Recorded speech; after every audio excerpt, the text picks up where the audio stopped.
All right, it's your boy. I'm back. Y'all see me. Y'all see the book. Let me adjust this light just a little bit, y'all. Okay, so it ain't just too bright on me. Okay, cool. So listen, dig this. So I was just looking here just now. I think it's chapter 6. And chapter 6 is about relationships. So I'm bringing this out because it ain't even really crossed my shine on that. It's just something that's just starting to develop in me at this moment.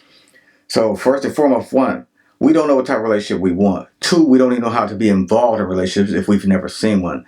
Three, we don't know who we are. Let me backtrack.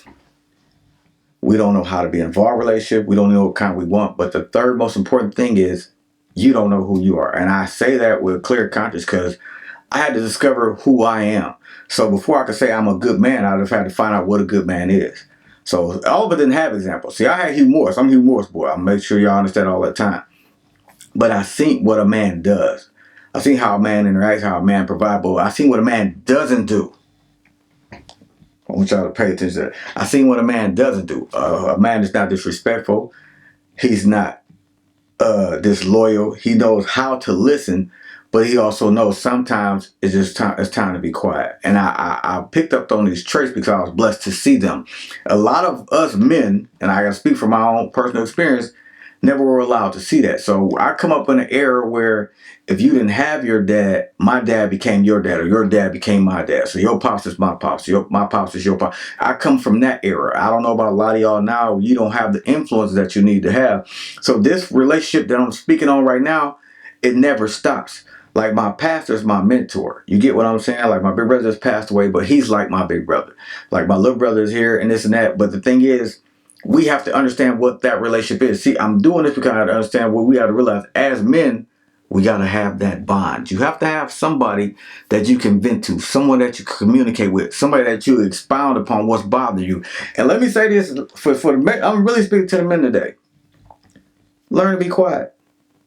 I have learned over the course of time to get to this age I'm at now is that a lot of times people don't want your rebuttal. They don't want your answer. They just want you to let them talk.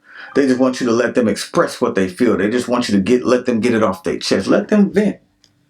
Because they could be hurting just like you're hurting. They could be crying just like you crying. But the thing is, if you don't let them know it's okay to cry, they won't cry. If you don't let them know it's okay to give up that thing that's holding you down, they won't know. And all these things are it's things that happen over time. I'm not saying I learned this overnight.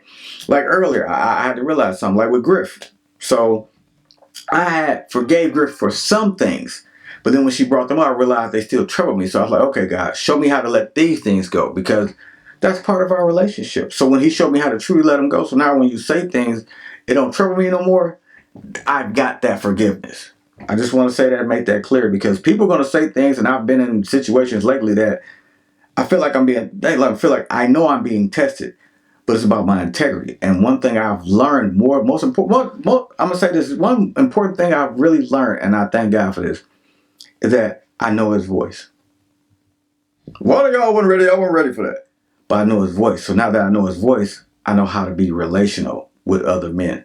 Not and where the wrong, we get to think it all negative, derogatory. No, sometimes it's about being a mentor. Sometimes it's about being a friend. It's about being a brother. It's about being a concierge. It's about being a giver. It's about being an understander. And most importantly, a listener. Now I want you to think about that. Grab your copy and always let that sink in. It's your boy. Peace.